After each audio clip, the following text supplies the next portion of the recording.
What impressed me most about the Eagles was the last time they faced, the Giants was the last time they faced the Eagles, Skip. With none of their starters playing, they played them all the way down to the wire.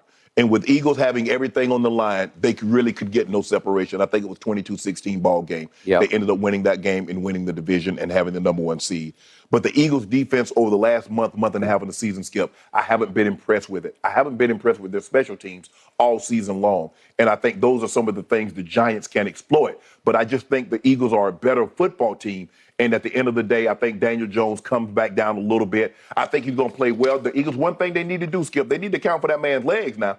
Y'all cannot let this man just run around and just pick up half 50, 70 yards running the football, because he's going to extend drives and he's going to stay on the field and put your defense at risk. But I just think the Eagles are a better team. I think Jalen Hurts having another week of rest to get that arm, that shoulder healthy. I believe he'll be a little better than what he was the last time they faced this team.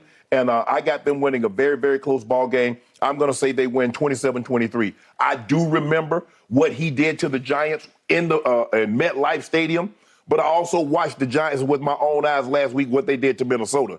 And Daniel Jones was phenomenal. He looked like the number 1 pick. He looked like a guy moving forward you can build around. Those receivers that had been very, very average to mediocre all season long stepped up and played really well. Saquon was Saquon. And that defense led by Leonard Williams and Lawrence and Thibodeau, they played outstanding football. Mm-hmm. So this game is going to I believe, Skip, be a lot closer than what people think. And so I went Eagles 27, Giants 23.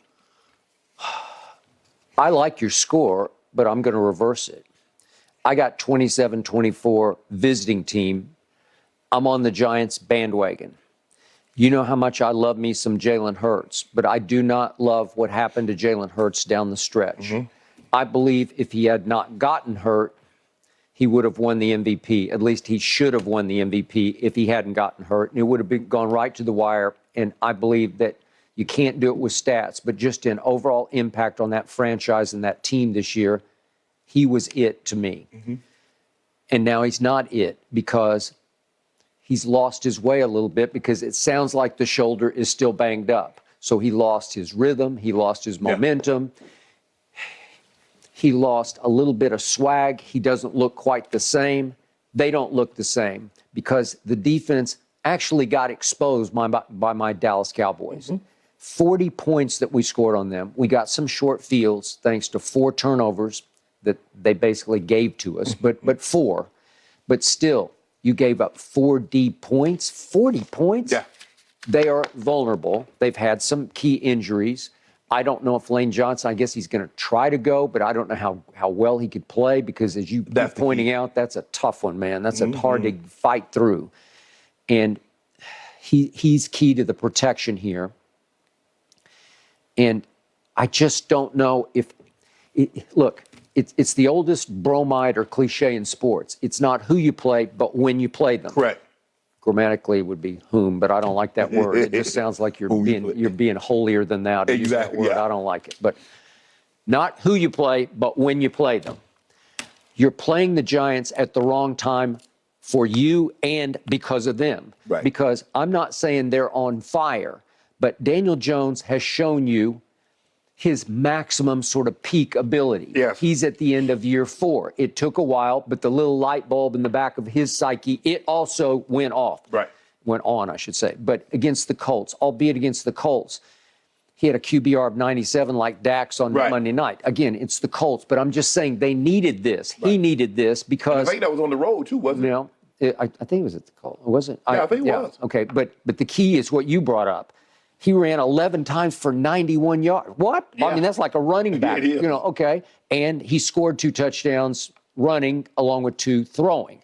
And then he turned it right around at Minnesota, where they'd almost won the game on, what was it, Christmas Eve? Christmas Eve. And he throws for 301 at Minnesota, but more important, he ran 17 times for 78 more yards. He's their running game He now. almost doubled up Saquon, because I think Saquon had 9 rushes. Okay, so he has found himself.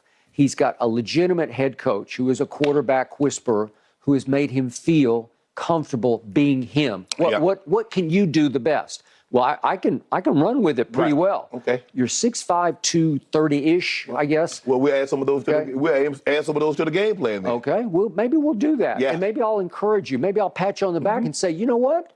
You're pretty good at this. Yeah. Maybe we should do it some more. One of the best things Yeah. that he did, Skip, is that he's very decisive. Yeah. If one wasn't there, I'm gone. He'd go 1, 2, bye. It wasn't no patting the ball and doing all this. He said, like, look, make a decision. If he's not there, take off. And we'll live whatever happens after that. And he got gone, and they didn't have an answer. And it ended up costing Ed Donatel, and I know Ed Donatel because he's with me in Denver. He was I forgot about the that. DB That's coach a good on those 2 championship teams. It But cost him his ended up job. costing him It his did. job because they had no answer. They had no checks for when he started running. Like, okay, maybe we need to have a spy Yeah.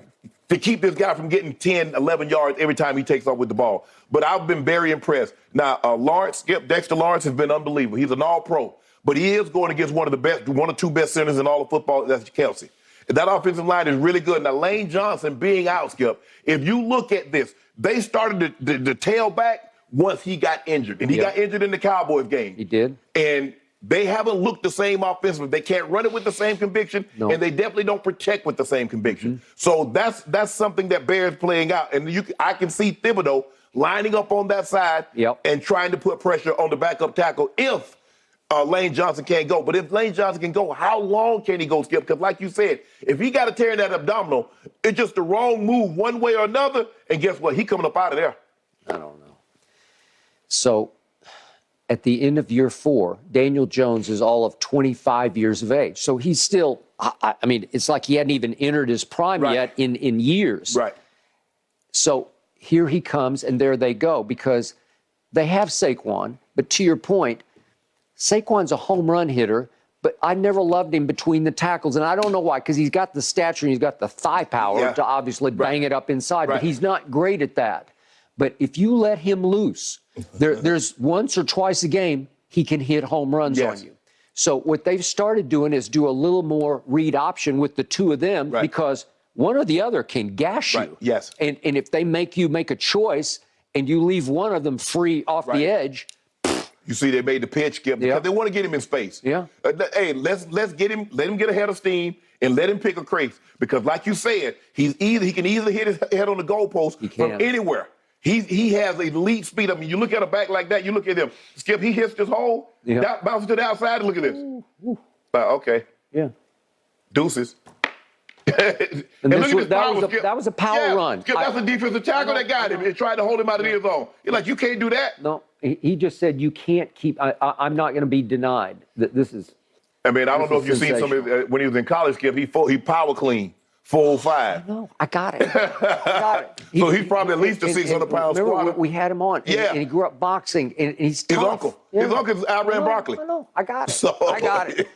Okay, as you well know from all your years winning a whole lot of playoff games, in the end, the injury gods just dictate the outcome of the tournament. And right now, they're kind of looking out a side eye at Philadelphia, but they're embracing the Giants because it looks to me like the Giants have gotten just about completely healthy right on time. Yes.